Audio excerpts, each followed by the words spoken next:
Chers amis, bonjour. Nous arrivons maintenant à la paracha Matot, plus exactement la paracha Matot Maaseh, qui va terminer le Sefer, le livre de Bamidbar. Et dans Bamidbar, on retrouve le terme Dibour, qui signifie la parole et qui est totalement en rapport avec la thématique de la première paracha de ces deux sections, la paracha Matot, qui va commencer par le sujet des vœux. Lorsqu'un homme prononce une parole, lorsqu'un homme va prononcer un vœu pour Hachem. À ce sujet-là, on rapporte une histoire qui est connue dans les yeshivot notamment.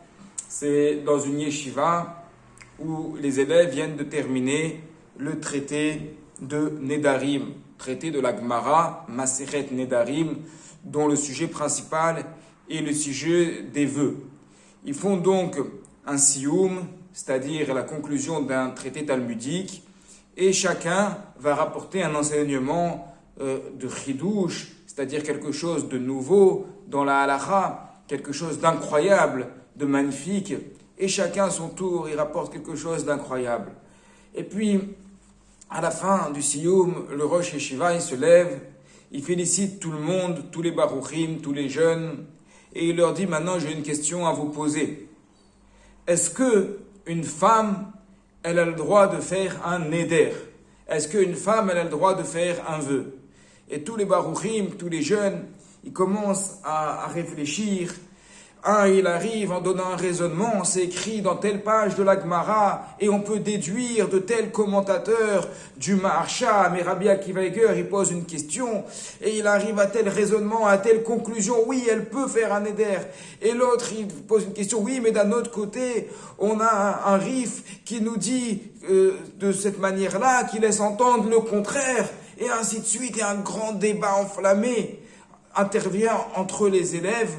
Est-ce qu'une femme, elle a le droit de faire un éder? Est-ce qu'elle a le droit de faire un vœu ou pas? Et le Rosh Yeshiva, il entend ça, il acquiesce la tête. Et puis au bout d'un moment, qu'il y en a 1, 2, 3, 4, 5 qui ont parlé, il leur dit, Rabotai, asseyez-vous. Je veux faire quelque chose avec vous.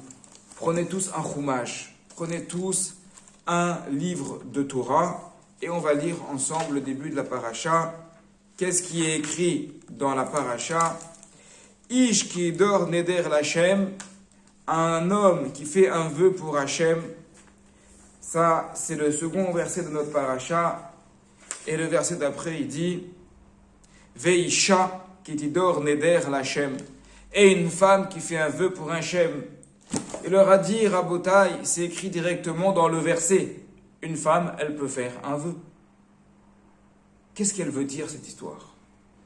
Cette histoire, elle vient nous apprendre qu'on a tendance, des fois, lorsqu'on rentre dans l'étude ou lorsqu'on écoute des cours de Torah, à entendre des détails, des choses qui font plaisir à entendre. On apprend beaucoup de choses dans la Torah, mais des fois, il manque simplement la base.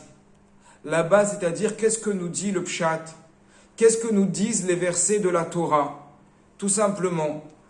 Et ce n'est pas un moussar, ce n'est pas une morale, une leçon qui s'applique seulement aux gens de Yeshiva, mais qui s'applique à tout le monde, à chacun d'entre nous. Aujourd'hui, nous avons les cours sur Internet, qui sont légion, comme ces petites vidéos que l'on envoie chaque semaine.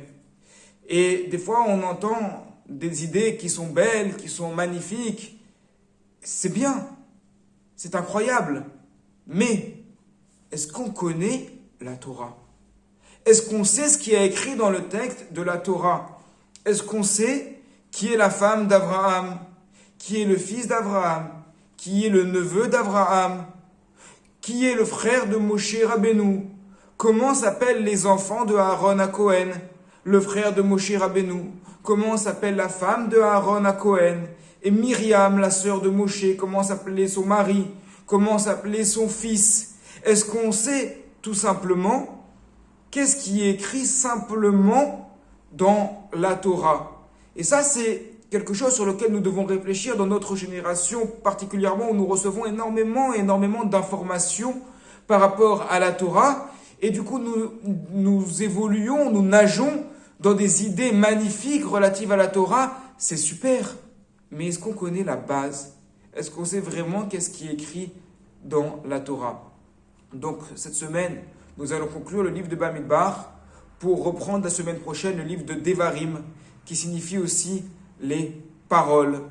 Et dans ce livre de Devarim, il s'appelle également Mishneh Torah. On répète la Torah, on va revoir, on va réapprendre ce qui s'est passé depuis le début. Parce qu'évidemment, avant de courir, il faut savoir marcher. Bien entendu, c'est-à-dire connaître la base, connaître les basiques, connaître les fondamentaux de notre Torah, savoir qu'est-ce qui est écrit dans le pshat, dans le texte, avant d'aller plus loin. Shabbat Shalom à toutes et à tous.